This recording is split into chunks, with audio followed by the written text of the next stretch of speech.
Howdy, I'm Matt Deckard, and I've been a Star Trek fan my whole life, since I was a wee tyke. And I got into a row online, I guess, with somebody who, I don't know, a lot of people may think this, and some people don't. But when it comes to Star Trek, there's always been a strong, continuous line or lineage of its history. It's a universe that's had one giant alpha canon, and there, if it's a side shoot, it's off screen, it's in a book. Right now, we've gotten to a point in Star Trek's history where all of a sudden you have two canons, and it's like, which one do you follow? Because when J.J. Abrams in 2009 decided to do Star Trek the movie, or the new Star Trek movie in 2009, he kept it part of the lineage of original Trek. It wasn't a. There's no mention of it being another universe. There is mention only of time travel, and Spock goes back following this mining ship to the past. Kelvin starship gets destroyed. Captain Kirk's father is on that, and from there on out, it's like Back to the Future. Everything is different. So if Spock were to go to the future, it would be a completely different future. I got a cat, one sec.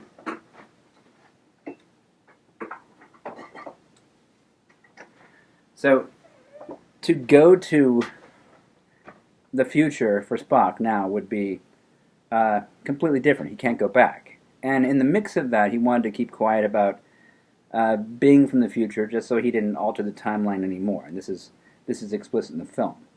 Not about reality, but about the actual timeline and him coming from the original shows that we know of as Next Generation, Voyager, Deep Space Nine, all of that, which by definition, with this being Alpha Canon, has been erased.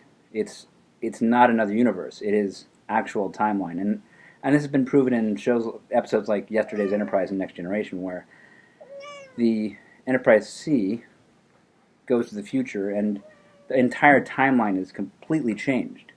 And then when they go back to the past, the Enterprise C, it's set straight because that was part of what was supposed to happen, and you're stuck in the original Next Generation universe. But time changed. Now, I don't know what that is. Speaking of time, they've done 3 movies. The first one, there were a lot of weird questions being asked. They tried to subdue these questions because they wanted a scene with Kirk seeing the Enterprise being built. We got to see that. So you immediately establish in your head that this has got to be a different universe. But no, there's nothing to say that that's the original Enterprise. They doubled down and put out a comic book that's a beta canon thing, which says, oh, there was another Enterprise, NCC 1701, before that. So it keeps it pressing that this is the genuine Alpha Canon, and everything after this is completely changed. Picard's universe, or timeline, all that changed. And they do a second movie. They bring back Khan. Looks nothing like Ricardo Montalban. I love that movie. Wrath of Khan is one of my favorite movies.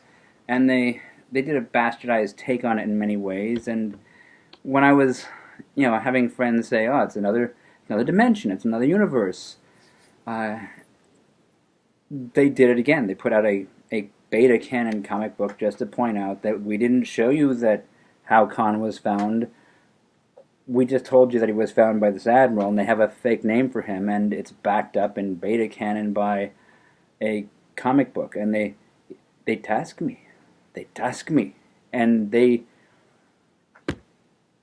deliver these things that push Abrams' timeline into, this is the original Trek timeline, and everything after that is changed. Now, Star Trek Beyond comes out, and what do they do with that? They give you visual cues, absolute visual, concrete cues like a shuttle pad from Enterprise being in one of the shots on the I forget the ship's name at the time. The Spock looking at the image of the crew that's from the real, the future that isn't happening now because again the timeline has been changed, and it makes it concrete that this cat. One second.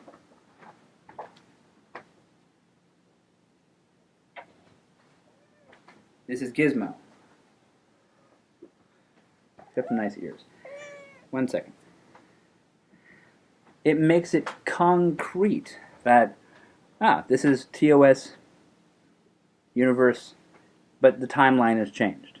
And, which again means that everything in the TOS universe follows suit with that change. Meaning, Next Gen, DS9, all those things are altered completely. And before that lineage, they've shown stuff that concretely puts it into the real Alpha Canon universe by showing that shuttle pod,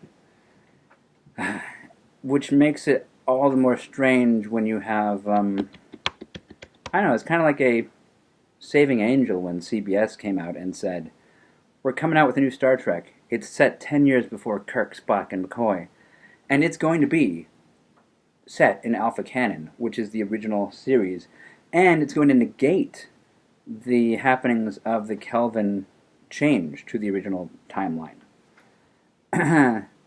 It's that's not what happened, though. In fact, they introduced things that were completely antithetical to the Alpha Canon storyline, like giving Spock a sister, giving them telepresence by, Vulcans have this telepresence ability now. Technology is completely different. You have holographic visuals. The Enterprise itself is hugely scaled up from what it should be in that timeline. It's just every visual cue is completely wrong. Story-wise, the Klingons completely nearly wiped out the Federation in a war. Just not even canonically part of what was said in the original series. So it would have been better had they said, "Yeah, this is a reboot." I like the show. If it's a reboot. I like it if they say it's a reboot.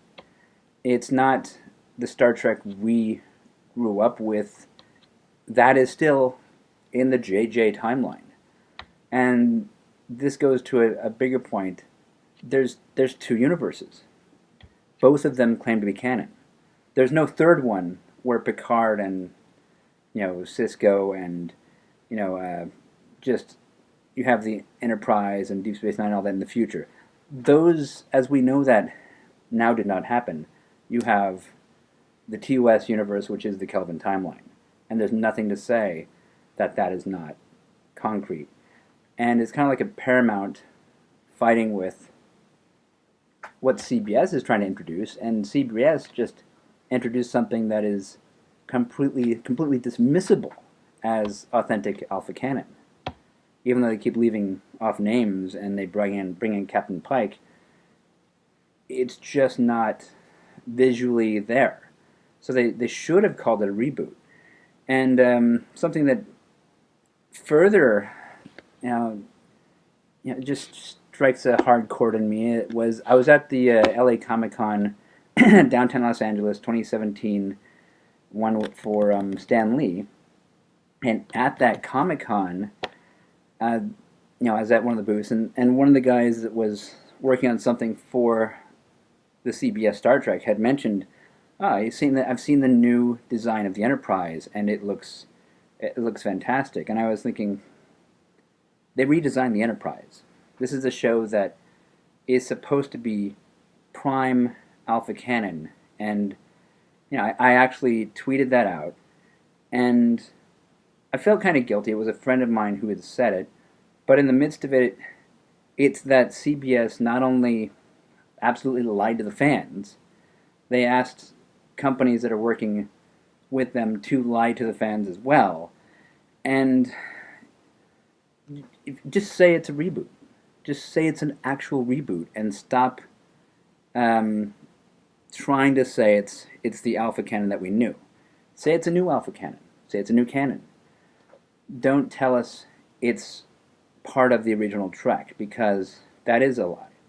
And I don't care if it's CBS or Paramount.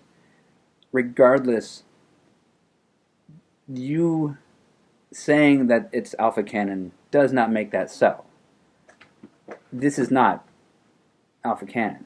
It's a totally different universe with its own canon that it's building to.